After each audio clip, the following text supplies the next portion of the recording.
The Nerd and Tie podcast is, unsurprisingly, a part of the Nerd and Tie podcast network.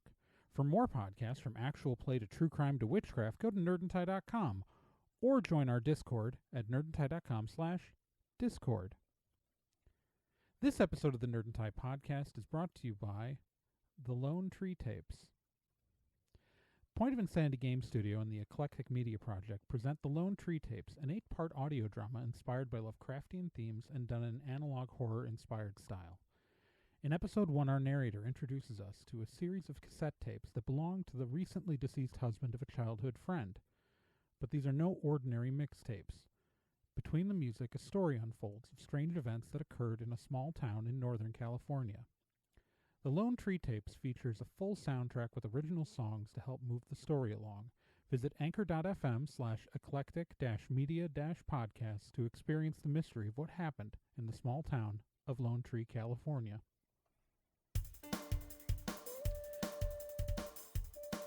Hey, would you like to sponsor Nerd and Tie? That's right, for just $20, we'd say your name here. We'd say how cool you are, and we'd compliment you on those kickin' jeans. Just go to nerdandtie.com, click on the sponsor button, and follow the rules. Or you can contribute to our legal fund by going to gofundme.com/nerdandtie. On this month's edition of Nerd and Tie, Anime Magic shut down by the hotel during a drag show. We get our first look at live-action Cowboy Bebop. The Evangelion Dub saga continues. The Suicide Squad squatted. Marvel's What If has started. Spider-Man has a new trailer. And the Vomit Hat Steve Challenge. All this and, well, all this on this month's Nerd and Tie. Ooh. Oh, yeah. Yeah, boy. I'm never saying that again. I'm sorry. I was about to. Wow. That came out of my mouth. It felt inappropriate as it happened, and I the wind right out of regret my it. sails. Ooh. Minute Oh, boy. 1, and we are off the rails. I would like Good to apologize to Good whatever start. community that offended, because it definitely offended me. Oof. Woof. All right. Offending someone is, of course, Trey Dorn. You got Look, if they aren't mad at me on TikTok yet, I don't know what I'm doing wrong. that's fair. Because they will And- definitely tell me when I do something wrong. And so far as I know, hasn't offended a large chunk of our listenership is Gen Proc. Oh, just wait. It'll happen. Just wait. I think It's we bound all to. we all do it now and then because oh no, I probably hate something you love. I'm Nick Izumi. I'm excited to do the show this month, you guys. I think yeah, I feel like we have a fun lineup this month, aside from the first story, which is not particularly fun. But No. so I guess should we just plow right into that first story? Yeah, I 'Cause guess it's, we're gonna kind of have to. This has been a hard story to research. It's a doozy of a downer. So Anime Magic, for those of you who don't know, is a anime convention in the Chicago area. And it took place in the middle of August. And now we've made comments about how having an anime convention in the middle of a pandemic is not necessarily a good idea. They did require either vaccination or a negative test, and they did. I'm not sure about that. They did require masks, that I know. So I don't want to comment, but surprise, though, somehow they made it into our rundown for completely unrelated reasons to COVID. It's Surprise. It's bizarre. On the Saturday night of the convention, the Anime Magic had a drag show. And it was scheduled they had programming scheduled to go to 3 in the morning, I think. And in the middle of the drag show, it was so I'm having a hard time piecing this together because the convention is has not issued an official statement. They have asked that people who have witnesses or anyone who has recordings of what happened at the convention send them stuff, but they haven't released an official statement of events. I reached out to them directly and asked for some stuff, and they just said that they don't have anything at this moment that they're ready to share with the press. So that's why, if you're wondering why there hasn't been like a news story on our website about this, it's because I don't have a ton of factual information to give, like, behind the reasoning. But so what happened was that during the drag show, it was announced that the hotel was effectively shutting down the event. And actually at one point said that if people did not leave, they would call the police, and the police would escort the attendees out. And the police did arrive, from what I'm told. However, they did not actually have to escort people out. People did leave on their own. And this happened during the middle of the drag show. There is a video of these events online. And I will link that in the show notes. There's a video from inside the drag show. And so you can actually watch what happened there. And the convention was allowed to continue on Sunday, right? So like this isn't like DashCon, where like they hadn't paid the hotel their money. This isn't like a situation where they were getting kicked out of the hotel actively. But the hotel, and we don't know if it's related to the content of the programming. Like, it happened to happen during the drag show at the hotel, but we don't know if, because there's been no official statement from any parties about this. We know that it happened. We do not know why it happened. If there were any events, if there was anything else happening in the hotel that could have caused this to, like, that could have prompted the hotel to shut this down, we literally have no idea. Yeah, it doesn't. I mean, like, I almost feel like that worked out better for Anime Magic, because like with there being a lot that we just don't know on the details, I think it's harder for people to get down on the organizers of the event, because I don't know. The hotel looked like the bad guys from the outside, that's for sure. Yeah, it's, well, and in this situation, like, it's really apparent that, like, it's really apparent something happened, but it's not really clear what. Like, it makes it really hard to judge the situation. Yeah. Because, like, if there was, like, bad stuff happening, then, you know, judge it one way, or if the hotel was doing, you just don't know. I have a It's friend open-ended. who was at the event, but I haven't really wanted to prod them too much on it, and I might talk to them later. But was your friend an attendee? Yeah, my friend is an attendee, but they also have been staffing events for right. It's half a decade. So I don't know. It's just so hard to say, because, like, from the attendee point of view, I've talked to more than one attendee who was there, and they just were informed, like, an announcement came out that the drag show was getting shut down, like, at that moment, like, and there was no, like, the on the ground reports that I've heard from a couple of different people have been that it was just suddenly things were being closed. It makes me wonder, like, was it just the drag? Like, was there other programming going on at the same time? I think in there was the space. There was other programming going on at the event at the time, and also, but from what I'm told, everything got shut down. Okay. Which is strange, because, like, the Anime Magic's, from what I have been told, Anime Magic's, like, contract, like, wasn't, like, curfewed. You know what I mean? Yeah. Right. That would be the only issue would be, like, if they're running too late, that the hotel wouldn't allow it, but it sounds like that's not a thing. The only thing I can think of was, I know, like, when I shouldn't spitball too much, but when I went to Anime Apocalypse, a now defunct con that was in Northern Illinois, like their rave had to pause in the middle of it to send anyone under 18 home because of like curfew laws in Illinois. Yeah. Or at least in Winnebago County. I don't remember which, like, how it worked, but anyone under 18 had to be sent home because of, like, either state or local laws. And, like, Yeah. I know that wasn't a thing that they had to enforce, but that's the closest thing I can even think of.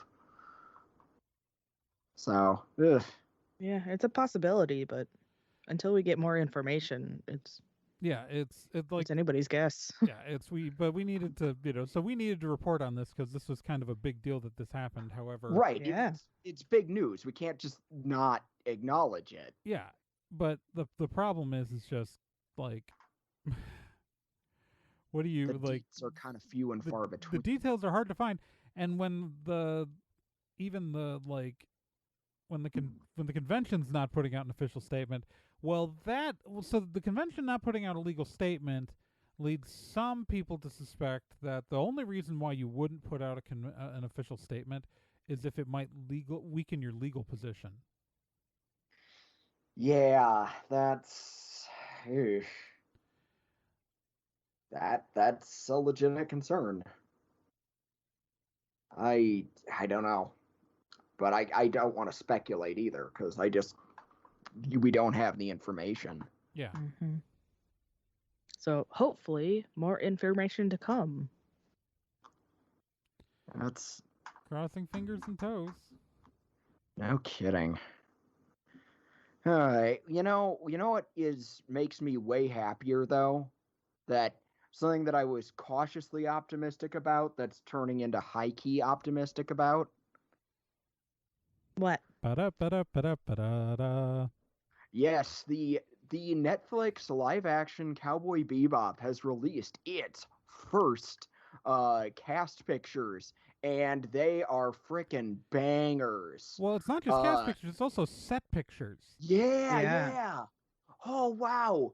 Like they didn't just nail the set looks like the ship from the anime. Right. Absolutely beautiful. But like the cast are like beat perfect. Great costuming. Great great dog. We saw Ian a while ago. Yeah, we saw Ian a while ago. He's a good boy. Well, what I love about this costume is that so we've got John Cho as Spike is spot on, perfect Spike costume. Like it's amazing.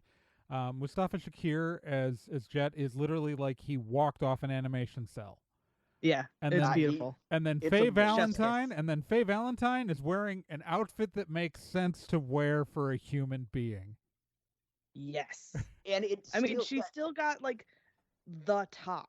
Right, well, she's still got the red jacket, the yellow top, and she's wearing shorts, but it's just that she's wearing the short shorts with the tights. Well, and they're not or stockings. They're higher. They're much higher waisted, and much more sensible shorts that a human being would not feel terrible in color. And there's a lot more fabric on that yellow top in live action. But it's got the right cut. Well, no, but yeah, exactly right. It's the same cut. It is. Really you cool. feel like because the biggest. So my wife, like Krista, really likes Cowboy Bebop. When I showed it to her. I only showed it to her last year. Okay. She had never seen it before, and I owned the box set, so we watched it. And she loved the series. She loved everything about it except for Faye Valentine's outfit. Because that's fair. It is often very exploitatively drawn, and depending on the episode, sometimes those shorts get way shorter than other episodes. And so Oh, sorry, go ahead. Yeah, no, it corrects the only thing that I love Cowboy Bebop. I think it's a masterpiece of a series, but this corrects the only thing I didn't like about it. I also even love No, go for it. Quick thing. I love that they didn't shy away from her just having purple hair. Like not crappy wig purple hair, but like realistic-ish, looks like something that someone would dye their hair kind of purple hair. Dug that. A+. Go ahead, Gan. Oh, I was gonna say, as far as her outfit and them changing it up into like high-waisted stuff. High-waisted fashion is like pretty of this time. Yeah. Mm-hmm. And knowing Faye as the character, she would like she's pretty fashion forward. She is literally extremely. Well, she's Like, but she's also literally of this time. I Yeah. don't know what they're gonna do with the timeline in this, because obviously they said this isn't gonna be just like a direct straight remake.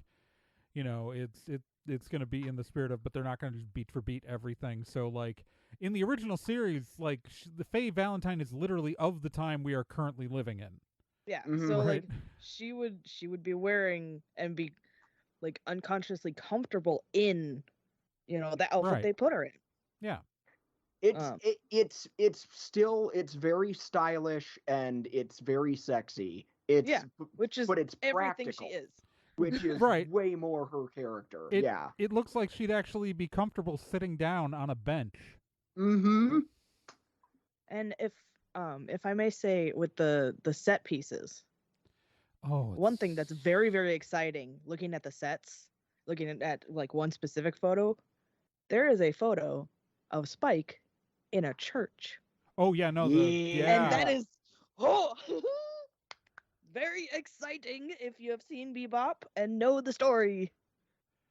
Yeah. Also, Ballad of Fallen Angels is just such a good episode, and yeah. Also, speaking of sexy and John Cho, oh my God, John Cho looks amazing as Spike. Like, I know I said it, but I was saying it when he was first cast. He's like, when you think of Spike, what is he? He's cool, he's skinny, he's funny, he's good at fights. What can John Cho do? Yep. Is he funny as hell? Yes. Can he fight? I've seen him in some good action sequences. Dude can fight. Does he look cool as hell? Hell yeah. This is ideal casting. I mean, so excited. I mean, I was kind of put in a little bit of a quandary because I saw how much you guys liked it, and then like I went and like looked at some of my other friends, and they were all like, "Oh, the lighting's not right. Oh, this looks like crap." Blah blah blah blah blah blah blah. And well, I'm you just need like, to ditch those friends. No, I'm just kidding. well, no, they have bad taste sometimes, and I I disagree with them. Freaking let it go. It's not gonna be like it's not gonna be the anime made 3D. Right. And it shouldn't like it's be. just not. You have to let that go. Bebop is its own beautiful thing. Yes. This is gonna be something slightly different. Get used to it. And I agree with that, because it shouldn't be just because if you just do a one-to-one remake, there's no point in remaking it. But if you capture the tone, the feel, and you explore something interesting and cool with these characters, which so far I have every indication to believe that's what they're doing, this will be worthwhile. I mean, it's a good example, I think, can be with Ghostbusters, where like the latest trailers really look like they still have the same integrity of the original movie, whereas some of the ones that have been made in between didn't really keep that, and so can be very polarizing. I sort of see that. I guess, I don't know. I'm just so sick of the baseless meme that has become so popular of, oh, Netflix adaptation, it's automatically going to suck. And I'm just in this corner being like, hello, The Witcher? Yeah, The Witcher. Yours. Yeah. I really like The Witcher. And frankly, Queen's Gambit? There are people who have some problems with Queen's Gambit because they made the lead too attractive. Oh no. Well, no, I mean just fans of the book. Like, it's based on the description of the character in the. Sorry, there's a conversation happening around that. Like, I don't want to. Don't get me started on book movie discourse. I'll bring the Tolkien in and just. I don't want to endorse. They find the best actors that can do the portrayals well. I mean, guess what? Jet Black isn't actually black in the anime. Right, I know. The thing is, I associate Jet so much with the performance by Bo Billingsley in the English dub. Exactly. Same. He's one of that pantheon of anime characters that I think a lot of people have coded as black men, even if they weren't drawn as such. Jet, again, I think Mustafa Ali was just such a good casting choice. He's a good actor. And he's proportionally the right height compared to John Cho. I don't long as he is the doting team mom that Jet is. That's really the whole thing for me with the casting of the two guys is that they have to be the right relative height to each other, because it's the only it's such a weird petty thing that it bothers me when characters aren't. But it's don't get me started on Hugh Jackman as Wolverine. Yep. I was just talking to Eric the other day about that. Don't get me wrong, he gave a good performance as the character, and I love Logan so much, but the fact is that he's way too tall. Wolverine is 5 feet tall. He was the same height. He's the height of me. He's supposed to be Gen height.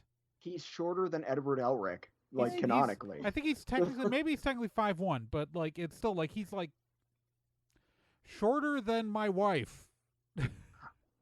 And actually kind of tying both of your observations together with both Tolkien and heights, I get where you're coming from, because I've watched Lord of the Rings with my wife, and it drives her nuts that the hobbits don't seem to be the same height compared to the other characters, depending on when the scene is being shot. And I have an explanation for that. Oh my god. There's a legit explanation for that.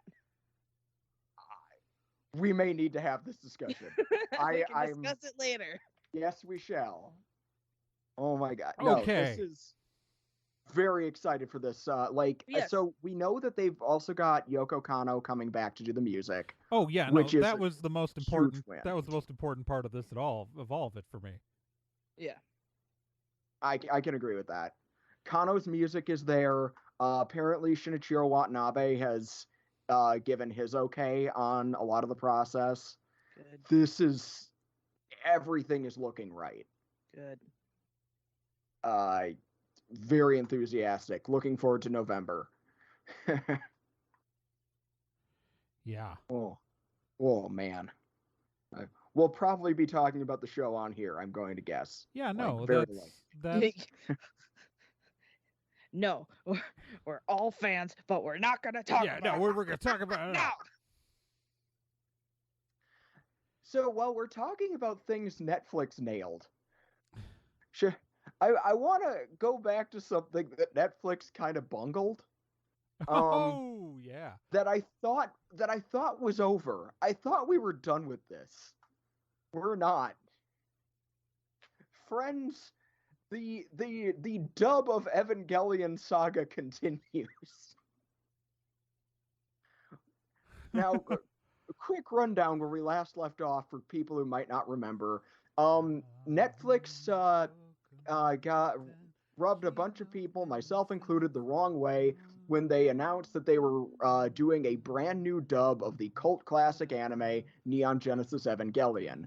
The new dub was further polarizing, not just not bringing back the original actors who have been playing the roles basically nonstop since the VHS release, but also doing a brand new script for the subtitles, and among other things, bizarrely translating Kaoru Nagisa's I love you as you are worthy of my grace, which I don't even... So it's been this whole thing. It gets weirder. At least I thought it would be done.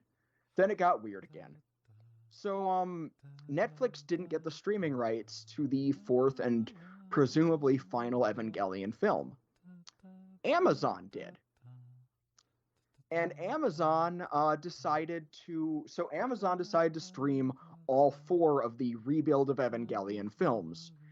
And Amazon decided to redub all 4 of them. Not just the brand new one, but the other 3 that had been dubbed by Funimation Entertainment, and for the most part brought back the 90s cast from ADV Studios.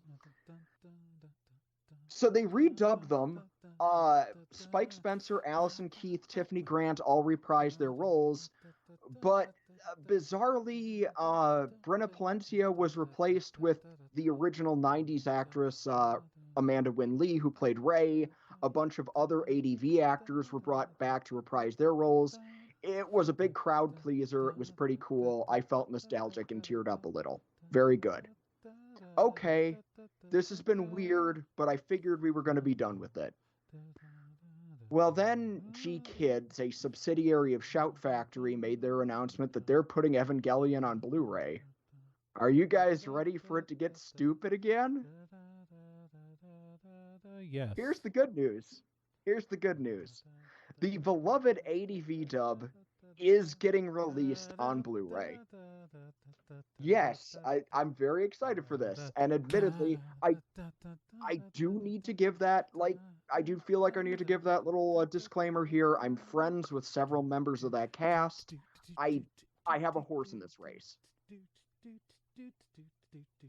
That said, the ADV dub is only going to be included on the $300 Ultimate Edition, which is already sold out.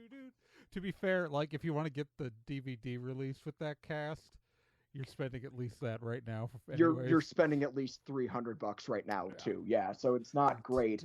Or there is the $175 Collector's Edition, which will include, once again, the ADV cast. Great. Okay, so $175 is the cheapest that you can get it for.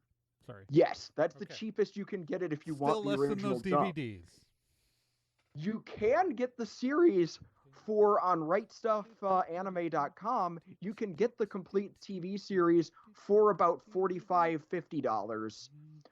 But it will only include the new Netflix dub and the Netflix subtitles. Fuck that version. Oh, sorry. Which is weird, right? Like, This is such a strange... Why would you put the other version behind the paywall? Like, I'm wondering if someone... It seems like some power that be that owns the rights wants the ADV cast to be forgotten, because even in the marketing materials, they refer to the Netflix dub as the official dub. And the ADV dub as the classic dub. I'm 100% betting it's about the translation more than the cast. I believe it, but it's bad translation. Right, I don't know. I mean, didn't we talk about like how the entire reason that translation change happened for the Netflix cast was because of people being like hearing people laugh in reaction to the original Japanese creators, hearing people laugh in reaction to a certain moment in the Ava series caused them to want to like redub things in a much more like it's a very literal translation, but it also suffered. I did some more digging, and the person who wrote the translation is low-key creepy and high-key sketchy. Okay. My personal favorite is in episode 4. There's a throwaway line on the radio that's on in the hospital Shinji's in. Yeah. And what it says is a religious sect performed an act of terrorism. Specifically, what is said in Japanese is sekuto. So like just a romanization of the word sect, religious sect. Yeah. The translator wrote for the subtitles and for the new dub script, leftist radicals. They got leftist radicals from sekuto, like religious sect. Yeah. Oh no. Yeah, it's not great. Dude's explanation for like trying to downplay Kaoru's Daisuke, which could be read as "I really like you," not necessarily I love you to Shinji was, well, isn't it more interesting if it's kind of ambiguous what he's saying? No, it's more interesting if he says he loves him. Yeah, Yeah. it's a lot more interesting. I've said this on Twitter, but like Evangelion and Tokyo Babylon were my literal first exposure to queer characters in media. So this is Like, this is what I think is going to happen. My existence is Kaoru's fault. That's all I'm saying. I think Okay. they rightly figured. Well, okay, so here's the thing: putting the release of two different dubs. I think they're probably required to put the Netflix dub on any release, right? That might be a Right. requirement, and it does then cost more money to license the ADV dub for the special editions. And so what they're counting on is that the dedicated fans who want that ADV dub are going to go up to the higher priced versions of the discs, and so that's they're counting on that, and that the casual people who don't necessarily like have that nostalgia for that dub aren't going to they're not going to spend more on that higher thing. So it guarantees sales of the collector edition. Well, they can put a less expensive version out that has a lower cost per unit production. Now, it's entirely possible that, a year or two down the line, they come up with a less, like maybe a $60 version that still has the ADV dub on it, but not until long after they've sold out of these collector editions and these higher tier versions. So I think the reason, like the logistics for why the ADV dub is only going to be in the higher tier is 100% just and it has to be profit driven because they got to pay to make the discs, and so they're counting on the hardcore fans being willing to spend more money on that, and that'll actually probably help subsidize the disc production.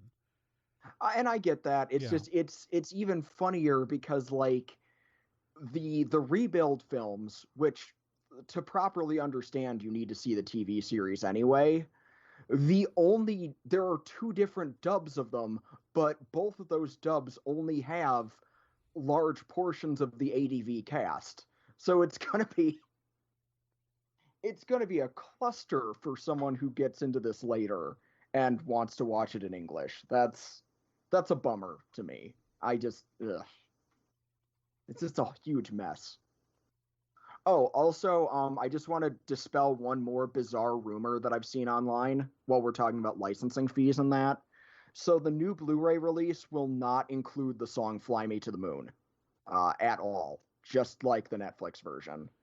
And I've seen some interesting speculation from people saying, "Oh, I bet ADV didn't even pay for the rights to the song in the first place." They 100% did. And I'm just in the corner like, no. Like, I can imagine someone believing that if you weren't watching anime in the 90s or you weren't aware that ADV also released, several CDs that have 6 different Ava recordings of Fly Me to the Moon on it. Yeah, and like clearly like it's fully like in the credits. It's in the English credits. The fact of the matter is licensing of songs has gotten way more expensive even just in the last 10 years. Oh yeah, no, it's you know what it is that it's so all those contracts that the whatever ADV signed are way less expensive than what those same things would be now, and also just including streaming in those contracts, it makes everything more complicated. Like, I mean, you look at like a lot of shows kept like a lot of shows that had licensed soundtracks, like had licensed songs as their theme songs. Like take Charmed is the big example, right? Charmed, the way the contract was structured, they had the Love Spit Love cover of the Smiths' How Soon Is Now, and a version of the song was originally a cover originally recorded for the Kraft soundtrack. Yes, I know these things. I'm a witch. I can even tell you what scene in the Kraft the song plays. But although it's more associated with that movie because they also used that in the trailer for the Kraft, so that's why. But that's fair. It's really an unimportant moment in the movie when it shows up. But it became the Charmed theme when Charmed got its release on streaming because the amount of money it would cost to license the theme song for streaming, they put in like effectively like a random song that matched the beats of the edit of the opening title sequence close enough. Charmed, Daria. And that's the opening several theme. Others. But like importantly with Charmed, that's the opening theme. Like with Ava, this is the ending theme. And like while it's true, as when growing, when I was in my 20s and we would be watching this with friends, we'd all sing along to the end theme because we're a bunch of nerds and we all learned the Japanese lyrics to the opening thing well enough and we'd sing along as nerds. Because you're watching VHS, you can't skip intro. And you can't. Why would you? And when there's multiple episodes on a VHS tape, you play through those end credits. So yeah, it's I don't think it ruins the experience to lose Fly Me to the Moon, and I understand from a cost-saving measure why you would just go find a vintage copy of the ADV CD and hit play on it on your stereo. If you own a CD player, I guess. I'm realizing that I'm trying to think if I have something that I have CDs in my apartment, but I don't. Oh wait, that computer has an optical drive still. All right, I have something that can play CDs in my apartment. Oh, my Blu-ray players can play CDs. What am I talking about? I forget that they can do that. It's I guess, as a film preservation person, it bums me out.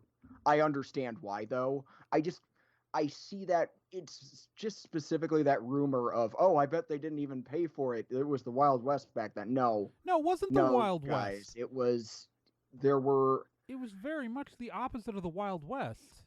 Also, I know it sounds like a fun, cute story, but the much more depressing truth of the matter is that global capitalism sucks and music licensing is horrifying and kind of gross. That's really the cause of this, not. Yeah, no, it's guys. Well, also, it wasn't the Wild West back. The fandom was the Wild West. Conventions were kind of the Wild West, but officially licensed commercial products weren't.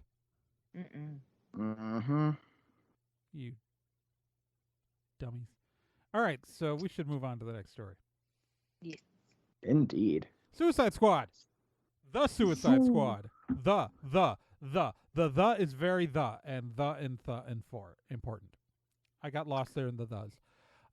2016 Suicide Squad is an amazing movie because I don't know if there's a movie that I hate that much that has sequels that I love this much. Well, so the 2016 Suicide Squad is, watch the Folding Ideas video about editing and the Suicide Squad, because who knows if the original movie would have been any good if it was edited by the people who made it. Right? I don't have a whole lot of faith, looking at the material that was released. Well, that's true.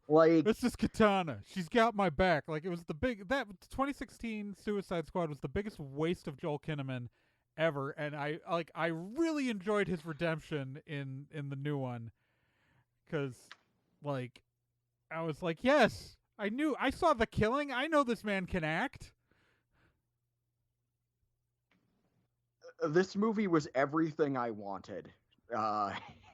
It was vulgar, disgusting, and insanely funny. Yeah. Highly recommend it. Yeah, it's great. It's what you want out of a Suicide Squad movie, even if, clearly, Idris Elba's character is dead shot with the numbers filed off. I was gonna say, yeah, you can tell that decision to have him not be Deadshot was a decision that was made well after they were happy with the script. Yeah, yeah. Oh, look, this character also has a kid who he's trying to, do stuff for, and he's kind of the leader and black. Yeah, but he doesn't like Superman. He's not a Batman guy, so it's really different. Also, he has magic guns. I've said this before, and I'll say it again. No offense to Will Smith. I love Will Smith, but that's kind of the problem, is that I love Will Smith, and I kind of have trouble buying him as someone who kills people for money. And Idris Elba really gets into this role. You almost forget that he is one of the suavest mofos alive, because he is a lovable character, but he is a badass, scary character when he means to be. It was I liked Bloodsport a lot. He was a very cool character. Yeah. I like Idris Elba a lot, though. So honestly, I'll tell bonus. you though, I keep forgetting Bloodsport's name. Because he's not a character I was familiar with before the movie, right? Like, no, that's super fair.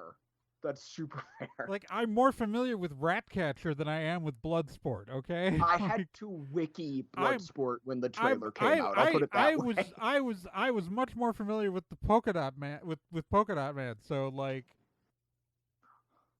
Also, Polka Dot Man, awesome. Ratcatcher 2, loved her. She was an excellent character. Oh, no, I think she has mono. I'm just convinced of that. Like, they tried to play the lazy millennial, but it really just appears as though she has mono. Yeah, that's fair. No, I see that. John Cena was hilarious. John Cena's having a year. Between F9, which, I mean, he just played The Suicide Squad, and then Vacation Friends. Like, his 3 movies this summer, like,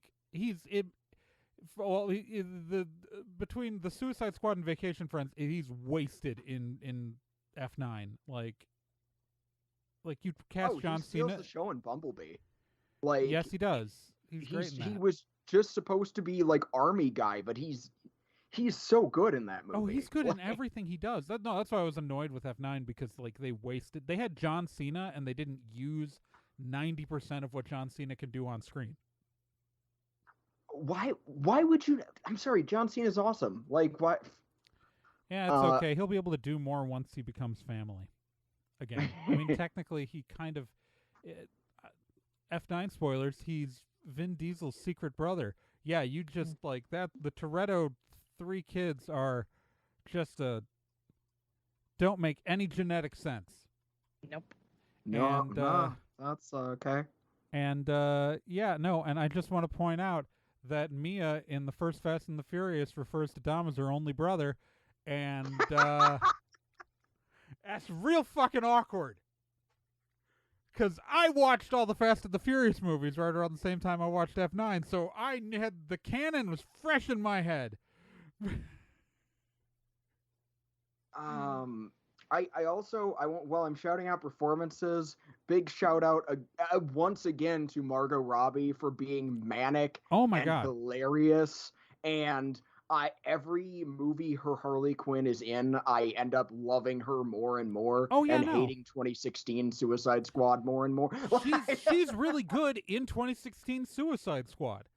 Like, I know she's wasted there though. Right, and that's why I think that, like, I like the way that, like, every single one of these movies, like, you feel like Margot Robbie's playing the same character, but it very much feels like when the same character appears in different comic books, like, in the same continuity, where, like, they're drawn slightly differently, and their personalities maybe just a little different depending on the writer, but it still feels like the core of the character, and, like, I really feel like that's the Margot, because this doesn't feel quite like the same character we got in Birds of Prey, but it still feels like the core is still there. And also, she's just straight murdering people in this movie. Yeah, and it's fun. There is a action sequence of Harley blowing through a hotel full of goons, and like, I love the funhouse fight scene in Birds of Prey, and this one was even more fun in its just sheer level of ridiculous ultra-violence. It was so much fun. Also, okay, big one.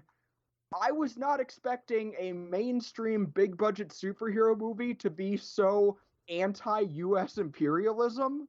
Oh, yeah. But it is very bluntly an anti-U.S. imperialism movie, and I'm here for it. I am frickin' here for it.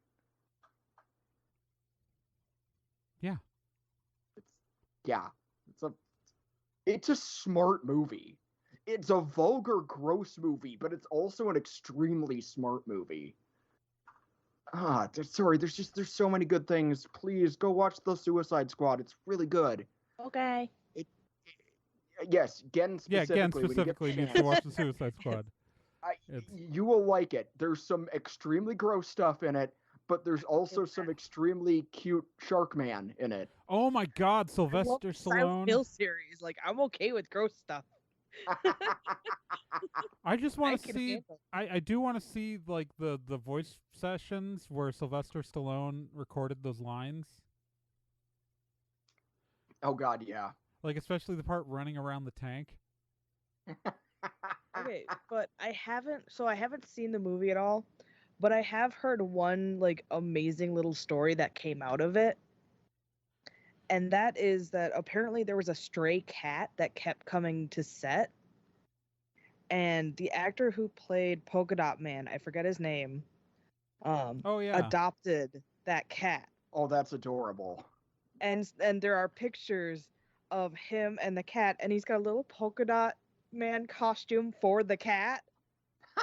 And it is the most adorable thing you've ever seen. I feel bad I can't remember his name because I have a friend who it's a small world after all, Chicago area friend, was an extra in The Dark Knight.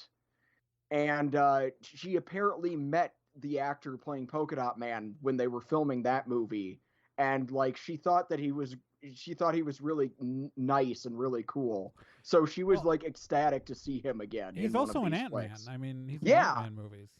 He's in a ridiculous number of superhero movies. Yeah. All right. So he's also Calendar Man in the Long Halloween animated film. All right. So that is moving on. Suicide Squad. Moving on to go see it. Weasel is the bust best. Through this. Oh, Weasel's great. I'm done. Weasel lives. Next up is so Marvel's What If has started airing, and we've gotten a few episodes of the series.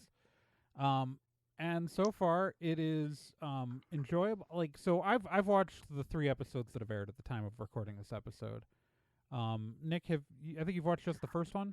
I've watched the Captain Carter one, yeah. All right, so I haven't watched the other 2 yet. So the 3 episodes we've gotten, there's Captain Carter, we've gotten a What If T'Challa. So the first one is what if Peggy Carter had gotten the super soldier serum instead of Steve. The second one is what if T'Challa was taken by the Ravagers instead of Peter Quill and became Star-Lord. And then the third one is pretty much what if that one really eventful week in Phase 1 of the MCU went really wrong? Okay. And I think that without any spoilers for the 3 episodes that we've gotten so far, because I think they're building towards something bigger than just these individual slices of the multiverse,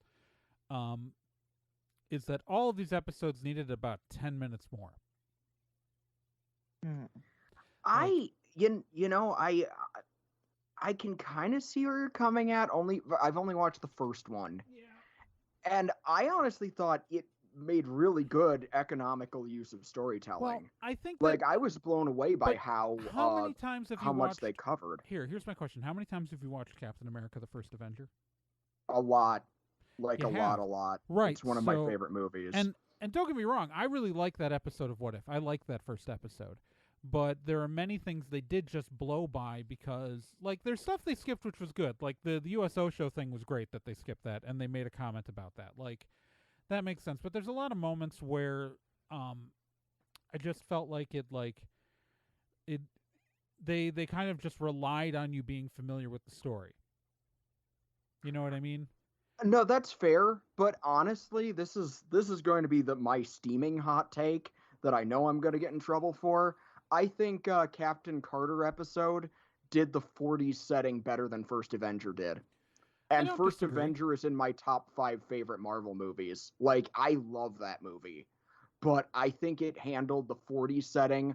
I liked the costuming on the incidental characters more. I liked that the Hydra agents just looked like Nazis with goofy armbands. Or goofier armbands, that is to say. Yeah. I liked the heavy use of jazz music. Yeah. It was... I liked Captain Carter a lot, and I want more. Right. I thought it was really good. I'm not complaining. Like, I'm nitpicking, but like I still give it a B+. Like, that's like I'm not giving them a gold star, but I'm like, good job. Like, I would do again. Like, you know what I mean? Well, I get what you're saying, but I'll say this about it so far. It reminds me of actually reading those Marvel What If comics. Yeah. Where you'd only get, like 32 pages to explore this idea, and you kind of wish there was more, but it gives you just enough that it's like, that's cool. I hope they bring that back somehow. So that's what I'm saying. Like, I only feel like it needed 10 more minutes. Like, I'm not saying I thought it needed a lot more. Like, there's sometimes where I just like wanted a longer establishing shot. You know what I mean? That's fair. And like I feel like sometimes I just like, my biggest complaint actually with a lot of the Marvel movies, even just as a whole, is that sometimes, that's why I've really enjoyed the Marvel TV series, is because sometimes I just want a moment to breathe with the characters, instead of just getting to the next plot point. Yep. And that's why, like, I felt like just a little bit more time would have, like, let us exhale. Like, that said, like, I thought the performances were great. I thought that the guy who they had doing Steve was great in that episode, because they brought back most of the people who were original cast, except for Chris Evans was not there, and no Hugo Weaving. I will say I love Bucky. I really love Sebastian Stanley Stan. Tucci for like a line. That's because Stanley Tucci is amazing, and there's a reason he's one of my favorite actors. I love Stanley Tucci. He's great. He played Merlin in Transformers: The Last Night. He did, and he was also in an earlier Transformers you should know movie. That. And but he played Julia Child's husband in Julie and Julia. Yeah, but that's like, I heard he once fought a bear. But so to talk about the other two episodes, the T'Challa one, I liked it. I didn't, honestly, I felt like it wasn't quite as strong, and I think it just kind of like, I don't want to spoil the episode for what happens. It just like it was a neat idea. It just didn't feel as strong as the other two. And then the third one, is really the one that I felt needed like just like one or two more scenes, because it's presented like a mystery. But if you have not seen the Marvel movies, you would never figure out the mystery. Like, part of the joy of watching something that's like a mystery unfold on a show is trying to put together the pieces of the puzzle, right? Mm-hmm. There is a reveal near the end of the episode that explains what's happening, and it makes sense if you've seen Marvel movies that literally take place after the movies that you are watching, like, that this is replacing in whatever timeline this is, right? So that's kind of weird, but like, they just needed to establish one thing early on in like even a prologue or something to the episode that would have made the episode like great. Instead, it was just sort of like, oh, that's a surprise. And because I've seen these movies, I understand what's happening now and why that was able to happen, because I understand how that superpower works. But, so like I feel like it just needed like one more scene. I feel like so far, I guess I didn't really I didn't have that problem with episode 2, but episode 1 and 3, for different reasons. Like episode 1, I wanted just a little more time to breathe with the characters, and then episode 3 just needed that one more scene for the way the plot was driven. See, I'm kind of, I've only have the first episode to work from, but I almost feel the opposite. Like I when it finished, I was blown away that it was only 33 minutes long. Like, I felt like it was a lot longer, but like in a good way, not like I felt like it was dragging. I was just blown away by how much ground they covered. And I want to be clear that like I'm not like, I liked all 3 episodes and I enjoyed them. I just instinctively nitpick all media. Okay? For the listener, I want to be clear. This is a positive review. This is a positive review. I enjoy the thing. Because I enjoy things about a fractured multiverse. Which is everything that Marvel is doing right now, is either fractured multiverse or just, I guess, Sam and Bucky minding their own business. You know who else is joining the fractured multiverse? What is it? My buddy, my hero, Peter Spiderman. Ba-da-ba, ba-da-ba, ba-da-ba, ba-da-ba-da-ba. That's his name, right? Peter Spiderman. Spider-Man, yes. Spider-Man has a giant robot in Japan. That show's awesome. Emissary of Hell Spider-Man is amazing. Oh, and you should all love him. There will be no Leo Pardon in this movie. Yeah, the trailer dropped for Spider-Man No Way Home. After it leaked. After everyone whined about it. 4 months. Sorry, just... And so Sony went, okay, since the trailer's leaked, we may as well put out the trailer. And it sure looks like I love Doctor Strange in a puffy coat with the cape over it. I adore that. He's just got like modern clothes on and then just like cape. I hope I see people cosplaying that version of him. I want that so much. I think that's the perfect cosplay for like a Daisho Con or something like that in November. Yeah. Like Wisconsin November convention, that's the perfect cosplay for that. I don't know, like the Daisho Con's not happening this year, but like or like an EverCon, like which is in January in Wisconsin. Like one of these like conventions where like you don't find anybody. Most cosplayers are staying in the hotel. If people aren't staying in the hotel, they're not going to cosplay because they've got to bring a coat. I'm not saying that one Daisho where I wasn't staying at the hotel, I brought sweats that I could wear over my thoughty cosplay. But I absolutely did that the last year there was a Daisho because, damn it, my legs look amazing. Look, y'all, Wisconsin in November's cold. Extremely. That's I don't why recommend. I just wear Kigus. I just bring a bunch of Kigus to Daisho and just wear those. And I don't stay in the hotel when I would go there. I'd stay at like a nearby hotel because it took less time to drive to the convention part of the center from my hotel than it would have taken to walk from the attached hotel to the convention.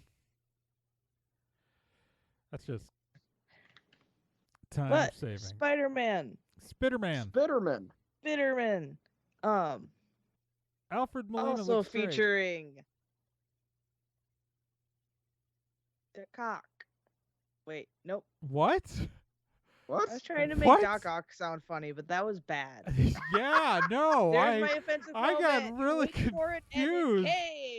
I'm gonna have to put on the explicit flag, apparently. What, we haven't said swears yet? Well, I know, but I think I can get away with it. Kind of avoided it. I know. I dropped an F-bomb earlier. Oh, that's right. You did. Flippity flapjacks, you guys. Oh, we could fix that. So, like, no, like, don't get Apple mad at me. I'll try not to. I'll try not to offend Apple.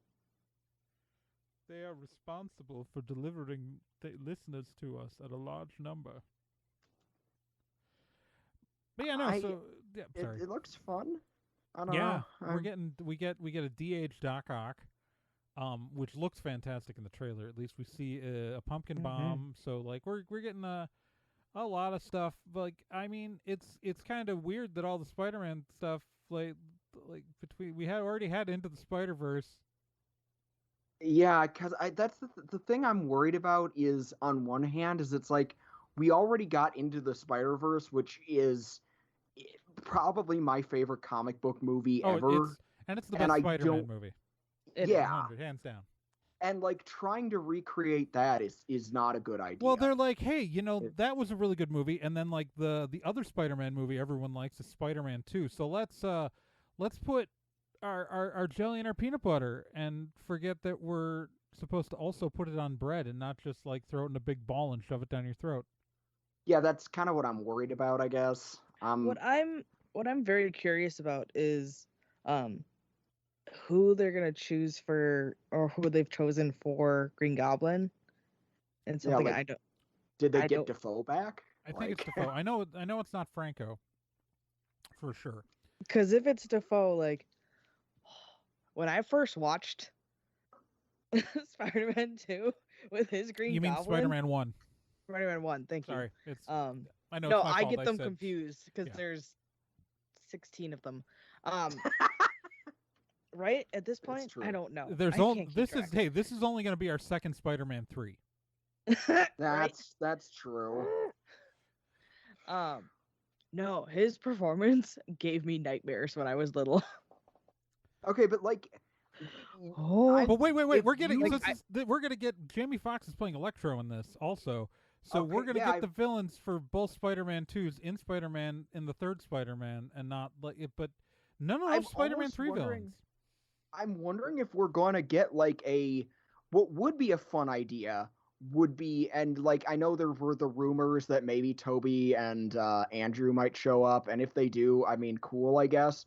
But I really would dig like Sinister Six, but it's like multiversal. Right? No, that's Sinister Six. That's what I want. Like it's like I'm fine with the multiverse of villains showing up to a degree. I don't need other Spider-Mans. I have a whole other movie franchise for multiple Spider-Mans. Yeah, for other Spider-Men, yeah. But like if we get a Sinister Six that's just like, you know, the worst of the multiverse, that would be a lot of fun. All right. Yeah. Do we have any other thoughts about the Spider-Man trailer before we move on? Because we've hit the hour mark. I can't wait for J. Jonah Jameson again. I'm really excited for J. Jonah Jameson again. That's my big thing. More... I want J.K. Simmons in all my nerd properties. It always makes me happy. Agreed. Any other thoughts from Gen? I hope Willem isn't as scary as last time. He will be in your nightmares. He will be clawing at your subconscious. And with that, it's time to move on to the Vomit Hat Steve Challenge. The Vomit Hat Steve Challenge is the part of the show where I read part of a book and the challenge to you, dear listeners, to guess what book I'm reading. If you guess correctly, you get included in the Hall of Awesome. The benefits of the Hall of Awesome are as follows. 1, I read your name aloud every episode. 2, we put your name on a hidden page on the website that you can find if you dig hard enough. And 3, I think of you fondly in the moments that we are apart. The current members of the Hall of Awesome are as follows. Archimide, Zero, Reina Innocenti, Cheesy McDamn, Krista, Slithery, Shameless Otaku, The Random Ramblings Band, Corfant, Capito, Chris Graham, Lilysaurus, Paper Godzilla, Cabsy, The Minnesota Librarian, Sean Orange, Keith Suzuo, Sakura Sunset, Joel Kreisman, Patrick Delahanty, Wonderland Hearts, and Megsy Sass Council.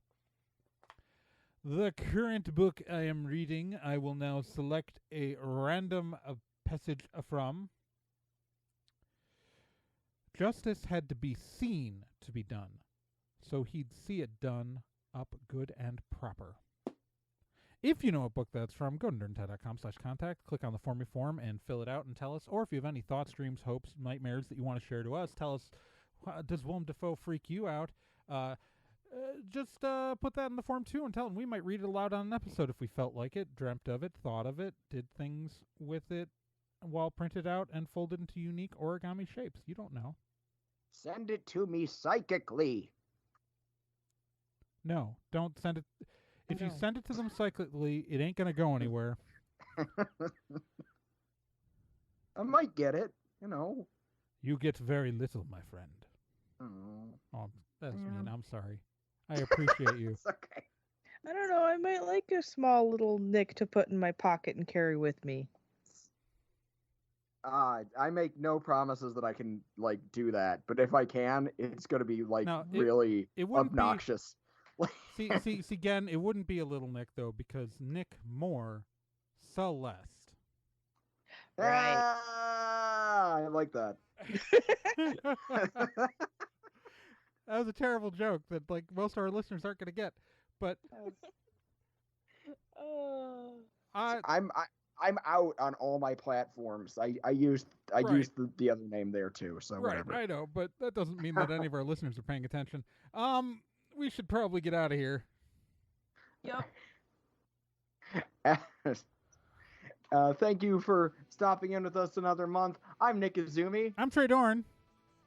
My cat turned 10 years old last weekend. I'm getting proc. All right, and remember, you can subscribe to this show on Apple Podcasts, on Google Podcasts, on Spotify, on Stitcher, anywhere that podcasts can be subscribed to, and you rate and review us on Apple Podcasts. That would be super nice of you because that helps improve us in algorithms and stuff, and that would just be neat. You can follow the show on social media. We're at Nerd and Tie on Twitter. We are nerdandtie.tumblr.com, and we are at whatever, facebook.com/nerdandtie, whatever. I don't know, it's cool if you like the page or something. Remember, we are a part of the Nerd and Tie Podcast Network. There's a lot of other great shows on the network. Let's Be Legendary just finished their 3rd season of it's a 5th edition Let's Play show, actual play show, not Let's Play. Words come out of my mouth. Actual play show set in kind of a Weird West setting, and that's really fun. The Meat Grinder ended this month, the 1st season of it. All 9 episodes are up of the 1st season of The Meat Grinder, and we're happy to announce The Meat Grinder we're producing a 2nd season where even more people can die. And you can find more at nerdandtie.com/meatgrinder for that. Remember, you can support the show financially by sponsoring an episode by going to the website and clicking on sponsor and sponsor our shows right up at top. Remember that other stuff. We have a legal fund that you can support at gofundme.com/nerdandtie. Remember that I have a Patreon at patreon.com/TREGORN. Nick's got a Patreon at patreon.com/NickIzumi. Again, it's just super cool, but you can also buy stuff with Ocelot Dude Designs. Go buy that. Remember, this episode is sponsored by the Lone Tree Tapes, which you can find more information at anchor.fm/eclectic-media-podcast. That's not a Nerd and Tie thing, but they are the kind people who are sponsored this episode of this podcast, so that's the thing that we should mention. Probably going to listen to that after we're done with this, actually. That sounds pretty cool. Yeah, so remember, in your heart, in your mind, in your soul, in the place that you go deep at night when you're trying to figure out if those deer are really out to get you, we'll be there, hiding with you, also terrified of those deer. Keep on spocking in the free world? You got it. The deer are out to get us, and we're all in this together. We're all in this together. Follow me on TikTok. Happy birthday, Bam! All of everything. Evangelion was a mistake. I'm saying it. That's my hot take. Right. That's my hot take to leave you all with. Evangelion was a mistake. It was a mistake. Anime was a mistake in general.